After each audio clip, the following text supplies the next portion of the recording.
સહજાત્મ સ્વરૂપ પરમ ગુરુ પરમ કૃપાળુદેવ શ્રી રાળત ક્ષેત્રે જોજો પૂતગલ ફરસના નિશ્ચય ફરસે સોય જ્ઞાની તો વિચરે ઉદય પ્રયોગ સંવંત 1947 અને સંવંત 1952માં કૃપાળુદેવ શ્રી રાળત ક્ષેત્રે નિવૃત્તિ અર્થે પધારેલ અને આ બંને વર્ષો દરમિયાન પરવેષણ પણ આ ક્ષેત્રે કરેલ. બંને વખત ઉતારો પારસી શેઠ ઇનામદાર ખુરશીદજી શેઠને બંગલે હતો.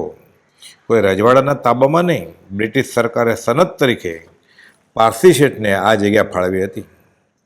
અહીં ખંભાતના શ્રી અંબાલાલભાઈ સેવામાં હાજર હતા. પરમ કૃપાળુદેવ માટે રસોઈ પણ પોતે જ બનાવતા. તેઓએ તો 10 ક્ષેત્રે કૃપાળુદેવની રસોઈ બનાવી છે.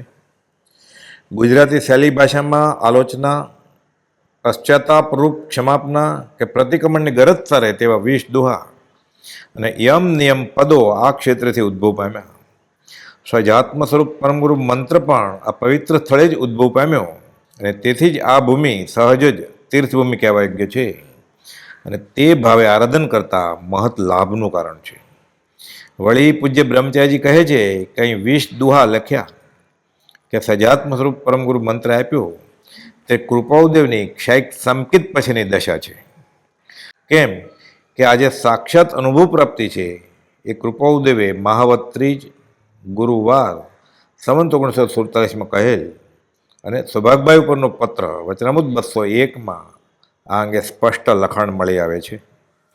સંવંત 1947માં ભાદરવા સુદ આઠમના રોજ આ જ ઐતિહાસિક દિવસે સદગુરુ ભક્તિ રહસ્ય બતાવતા ભક્તિના 20 દોહરા, પ્રભુ પ્રત્યે દીનતાના આ દોહરા લખ્યા. 40 વાર આ નથી કર્યું એ જણાવ્યું. આ જીવે ધર્મકરણી તો ઘણી કરી પણ શું કરવાનું બાકી રહી ગયું તે જણાવતા આ ત્રોટકક્ષણ એમ નિયમ સંયમ આપ લ્યો આ લખ્યું. આ જીવે કર્યું તે લેખે ન લાગ્યું. આમ અહીં 20 વાર જણાવી સાધકને ચેતવ્યા છે. જ્ઞાન કોને કહીએ? જીનવર કહે છે જ્ઞાન તેને સર્વભયો સાંભળો અને જડ અને ચેતનનો ભાવ સમજાવતું સિદ્ધાંતનું પદ લખ્યું. જડ ભાવે જડ પરિણમે, ચેતન ચેતન ભાવ. પરમ પુરુષ પ્રભુ સદગુરુ પરમ જ્ઞાન સુખધામ આ કડીની રચના પણ અહીં જ થઈ અને એ રીતે આશ્રય ભક્તિ અને શરણ અંગેની આ અપૂર્વ કડીનું પણ આ જન્મ ક્ષેત્ર છે.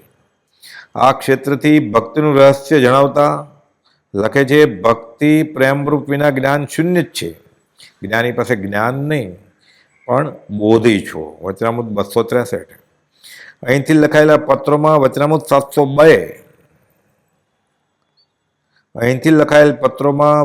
702 જેમાં વિધિ નિષેધનો આગ્રહ છોડી આત્યંત સમાધિમરણની તૈયારી કરવાનો બોધ અને વચનામૃત 703 અને 704માં લૌકિક અને અલૌકિક દ્રષ્ટિમાં મોટો ભેદ છે અને બંને ભેળા ન જ કરવા તે અંગે બોધ આપ્યો છે. સંવંત 1947ના સમાગમની રોચક વાત છે. બ્રાહ્મી વેદના લાગી છે. પૂજ્ય શ્રી સૌભાગભાઈ સમાગમ માટે અહીં પધારેલ. શ્રાવણ વદ એકમના ખંભાતના યુવા સુંદરલાલ અને 13 વર્ષના નગીનદાસ ગુલાબચંદે રાળજ આવવા નક્કી કર્યું. બીજે દિવસે સવારે 8 વાગે ખંભાતથી નીકળી બંને જણા રાળજ દર્શન કરવા પહોંચી આવ્યા. સૌભાગભાઈ અને કૃપાળુદેવ બેઠા હતા. કૃપાળુદેવ ભાગવત વાંચતા હતા અને શ્રીકૃષ્ણ ભગવાનની લીલાના પદો વારંવાર બોલતા હતા. તેમાં એક પદ ઘણીવાર બોલી તેનો અર્થ સમજાવતા. તે પદ એ કે વળવળે વૈકુંઠનાથ ગોપી મને મારશે મારી માત, મને જાવા દે આણી પાર ગોપી તારો બહુ માનીશ ઉપકાર. વૃત્તિરૂપી ગોપી વિભાવ સંસારમાં રાચી માચીને રહે છે. એને શ્રીકૃષ્ણ રૂપ આત્મા કહે છે કે મને તું હવે સ્વભાવમાં જવા દે, તારો ઉપકાર માનીશ, નહીં તો મારે વારંવાર સંસારના દુઃખો ભોગવવા પડશે.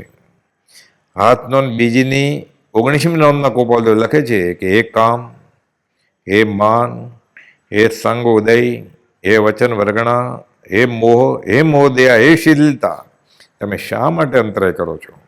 આ ન માને તો જકારો દેવો અને તો પણ ન માને તો દબાવી દેવા, મારી હટાવવા. વચનામૃત 672માં લખ્યું તેમ મારે કામ ક્રોધ સબ, લોભ મોહ પીસી ડારે, ઇન્દ્રિયું કતલ કરી કયો રજપૂતો હૈ. આ પ્રકારનો બોધ વડવા ક્ષેત્રે મુનિઓને પણ આપેલ. મુનિઓને ખાસ તો દેવકીનંદજી મહારાજને આપેલ. રાતના પદ બોલ્યા કરતા હતા, જાગી હે જોગ કી ધુની, બરસત બુન સે દુની, बिना लकरे निकट से ताप न लागे, सन्यासी दूर से दाजे, प्याला प्रेम का पिया, उन्होंने माय ना लिया। प्रभु प्रत्ये मन वचन कायना योगनी धૂન જાગી, તેમજ એક તાણ મુશળધાર વરસાદના વર્ષે, મુશળધાર વરસાદ વરસે તે કરતાં બમણી વર્ષા આ બોધની વરસી। ત્યાગ વૈરાગ નીતરે છે, તે લાકડાની નજીક ન હોય તો દજાય નહીં, તાપ લાગે નહીં, પણ સંન્યાસી ફકીર તો દૂરથી જ દાજે છે। કેમ કે એણે તો પરમાત્માના પ્રેમનો પહેલો પી લીધો છે, માટે પ્રભુના વિરહમાં દાહ્યા કરે છે, તેને સંસારની માયા લાગી નથી। બ્રાહ્મી વેદના ભમરી ભમરી ભમરી ચટકો લાગ્યો છે। વિરહની અગ્નિ, જેના દિલમાં વિરહની અગ્નિ છે, જેને પ્રભુ મિલનની લગ્નિ છે, તેની વિરહ અગ્નિમાં બળનારાને દુનિયા શું જાણે।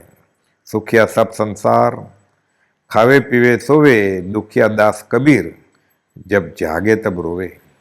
જાગીને જોઉં તો જગત દિશે નહીં, ઊંઘમાં અટપટા ખેલ ભાસે। સૃષ્ટિમન ડાણ છે એણવિદ એણી પેરે, બ્રહ્મલટ કા કરે બ્રહ્મ પાસે। યુગોને પણ દુર્લભ એવો તે અમને સમજાય હે રાજ, હવે વિરહો નહીં ખમાય રાત તારો, વિરહો નહીં ખમાય। બ્રાહ્મી વેદના પ્યાલા પ્રેમ કા પિયા, મોટા જોગેશ્વર જેને સ્વપ્ન આવે તે મારા મંદિરિયામાં માલે। હરિનો રસ પૂર્ણ પીધો, રામ સભામાં અમે રમવાને ગયા હતા, પસલી ભરીને રસ પીધો, હરિનો રસ પૂર્ણ પીધો। પૂજ્ય મલભાઈ કૃપાલને એક પત્રમાં લખે છે કે જે પરમાત્માને પામવા યોગીઓ મહેનત કરે છે તે મને સહેજે મળ્યા, એવા પૂર્વના સંસ્કારને નમસ્કાર। સંવંત 1952ની રોચક બોધદાયક વાત છે। મુમુક્ષુએ ભાદરવા સુદ પાંચમના દિવસે સંવંતશ્રીનો ઉપવાસ કરેલ। આવેલ મુમુક્ષુઓ ઢૂંઢિયા પંથના હતા, તેથી તેમના આગ્રહની નિવૃત્તિ અર્થે કૃપાલદેવે ફૂલો મંગાવેલા।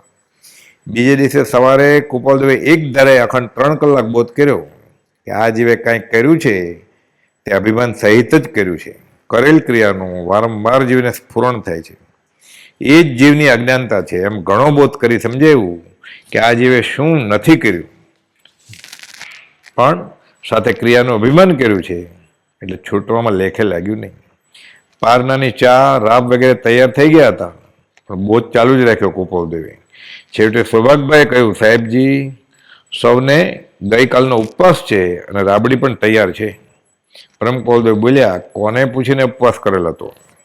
જીર્ણાણમ કુણંતાણમ સવપી મોક્ષ કારણમ, સુંદરપી સ્વબુદ્ધિએ સર્વભવ નિબંધનમ। પરમ કૃપાલદેવ સંવંત 1952માં રાળેજ પધાર્યા ત્યારે પૂજ્ય પ્રભુશ્રીજીનું ચોમાસું પણ ખંભાત જ હતું। જૈન સાધુથી ચાતુર્વર્ષમાં એક ગામથી બીજે ગામ જવાની ભગવાનની આજ્ઞા નથી। પ્રભુશ્રીજી મુનિવેશને કારણે કૃપાલદેવના દર્શન સમાગમથી વંચિત રહ્યા।